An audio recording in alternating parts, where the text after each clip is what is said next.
Hingga kini kubu Putri Chandrawati masih bersikeras jika pelecehan seksual jadi motif terjadinya penembakan terhadap Brigadir Nofriansah Yosua Huta Barat.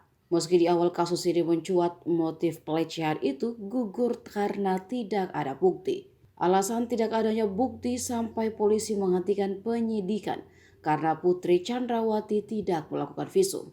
Alasan itulah yang sampai kini masih jadi pertanyaan. Kenapa Putri Chandrawati enggan melakukan visum jika pengakuannya sudah dilecehkan mendiang Yosua? Kuasa hukum Putri Chandrawati Febri Diansyah akhirnya pun menjawab. Ia menjelaskan kliennya itu tidak melakukan visum dikarenakan kondisinya sangat tertekan. Menurutnya, seseorang yang alami kekerasan seksual punya beban psikologis yang sangat berat. Psikolog ataupun kriminolog pasti sangat memahami itu. Dan Putri Chandrawati tidak bisa menjelaskan ke publik terkait peristiwa tersebut. Tapi Putri menjelaskan detail pada penyidik. Tak hanya itu, Febri Diansyah juga mengklaim pihaknya memiliki bukti kuat soal adanya kekerasan seksual yang terjadi di Magelang pada 7 Juli 2022 atau sehari sebelum Brigadir J ditembak.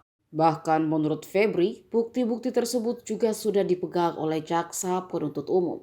Ia pun menjelaskan bahwa dalam fase penanganan perkara ini, ada satu fase memang yang harus diakui pihak Putri Chandrawati. Ada fase skenario dan fase ketika upaya penegakan hukum itu dihalang-halangi dan tidak berjalan.